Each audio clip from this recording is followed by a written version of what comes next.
Mesdames et messieurs, chers internautes, chers militants des droits de l'homme, population gabonaise, victimes des atrocités du régime, comme annoncé depuis hier, nous lançons aujourd'hui la grande croisade dans les réseaux sociaux en faveur, n'est-ce pas, des prisonniers politiques et personnes kidnappées au Gabon. Nous avons l'honneur de recevoir ce soir le témoignage de la mère de Bertrand Zibi, incarcéré pour ses opinions politiques depuis plus de 16 mois dans les geôles mortifères du régime d'Ali Bongo. Donc nous donnons tout de suite la parole à la mère de Bertrand Zibi. Merci, soyez nombreux, soyez à l'écoute, réagissez, partagez, vulgarisez l'information ce soir. Et plusieurs autres témoignages vont suivre.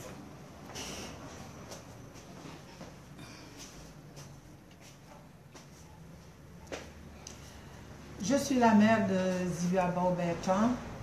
Je viens ici faire le témoignage pour des raisons dans lesquelles il se trouve aujourd'hui.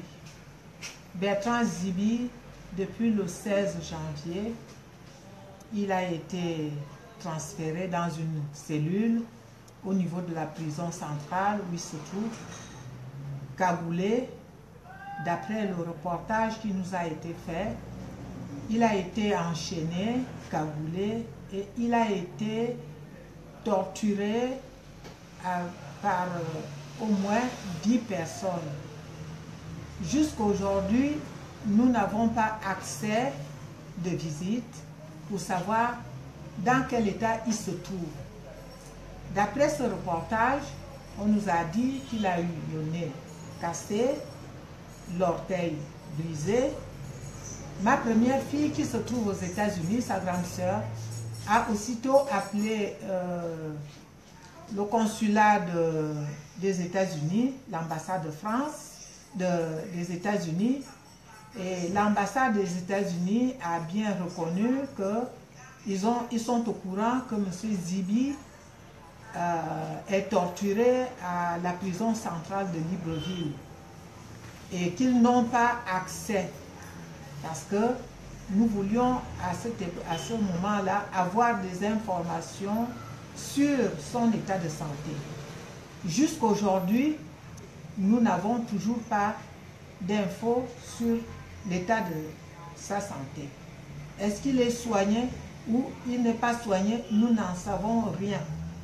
Et d'après cette information, je me dis que M. Zibi, lorsque quelqu'un est cagoulé, enchaîné, on le frappe pendant des heures, il gémit. Mon fils a dû s'évanouir parce que c'est des moments qui m'arrivent en tant que mère.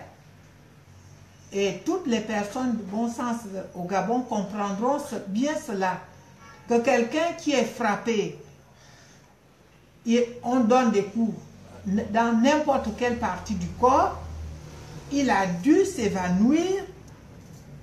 Quand je pense à cela, je pleure. C'est pourquoi aujourd'hui, j'interpelle la communauté nationale, internationale, pour les faits dont je viens de citer. Mon fils il est en prison depuis 16 mois. Il est passé au tribunal. Au fond, on n'a rien trouvé. Pourquoi on le garde jusqu'à aujourd'hui? Pourquoi il n'est pas libéré?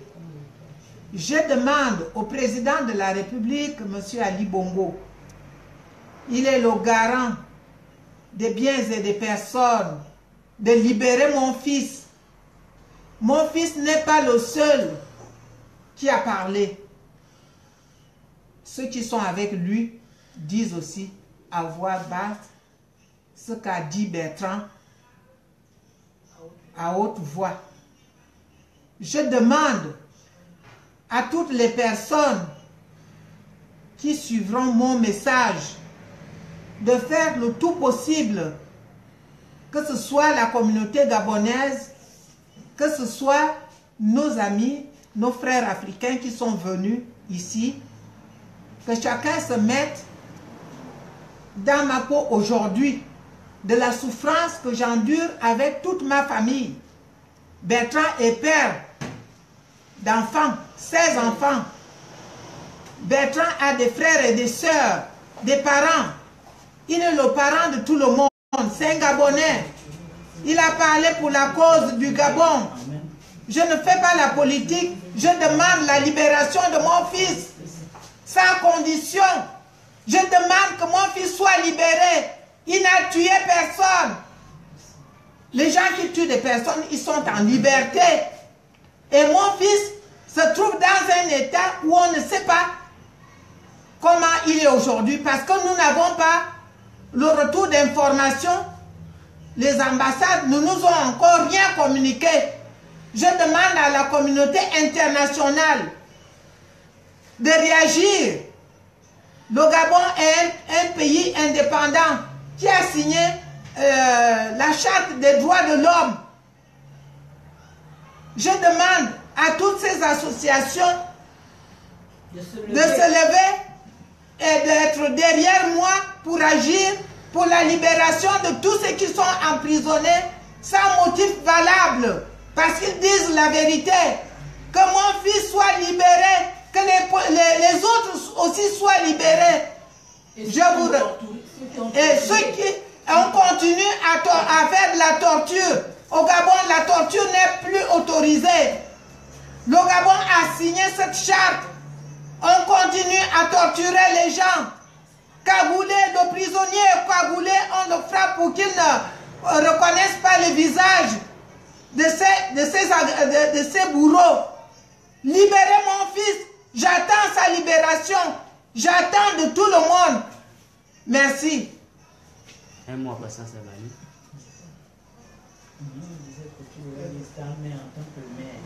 En tant que mère, je vous demande d'être derrière moi, d'être derrière tous les autres mères qui sont comme moi, où les enfants se trouvent en prison.